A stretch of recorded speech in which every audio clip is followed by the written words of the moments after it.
I think Dinesh Ramanathan ji, I think your inputs, please. Yeah, can you hear me okay? You can hear. All right, perfect.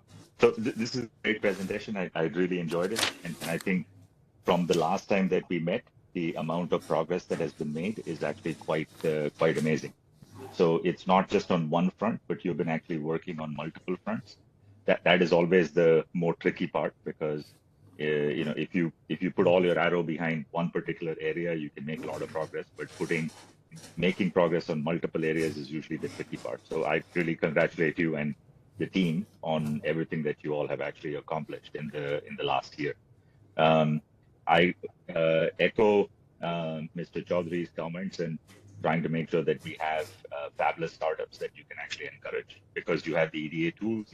Now the question is, what kind of products you can actually make that can be consumed in the Indian market itself. So that would be one area of focus that you should have.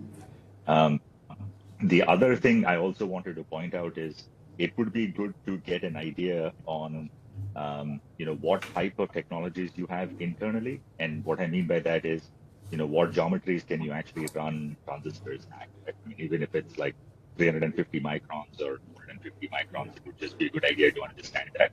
And then get your projects to actually build a piece of semiconductor that actually has value in the sense that they can put a little microcontroller into it. They can actually fabricate that microcontroller at whatever geometry that you have. But if you could do that as part of an exercise, either through a semester-long course or a year-long course, then you have now put people to understand how they actually go from simulating something, creating something in software, and then realizing that particular entity in hardware coming out from the fab facilities that you've put together. Right? And so having a exercise where you're going through the entire flow and seeing a piece of semiconductor come out on the other side, which you can test and play with, would be something that I think would be very interesting for everybody that goes through the exercise. And it would be a huge value add because now you have the full capability that you're actually showcasing and teaching people on, which includes, not just doing the design, but also how the design is fabricated in the facilities that you put together, and then assembly and tests that actually come out on the other side as well. Because if you look at the gaps that are there in the Indian semiconductor industry today, is there are lots of companies, or pretty much every semiconductor company has a design house in India.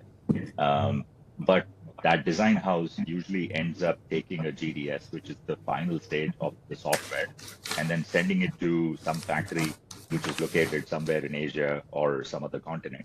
And then that factory sends back a piece of silicon, which then goes to another factory, which is also located somewhere else in Asia, not in India, which is changing now, where it gets packaged into a package, and then it comes to India to get put on a PCB.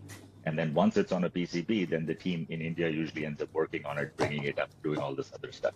So the gap that is there is fabricating and then assembling. So it would be very nice to actually have that entire flow in, one of your master's courses or in a PhD program, so that people can actually intercept things at different points and then show what they can actually get done in these processes. So that's just one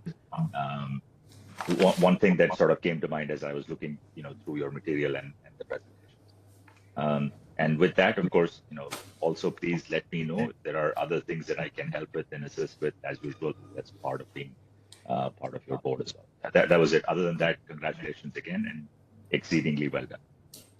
Thank you, Mr. Ramanathan. I think these are very valuable inputs indeed.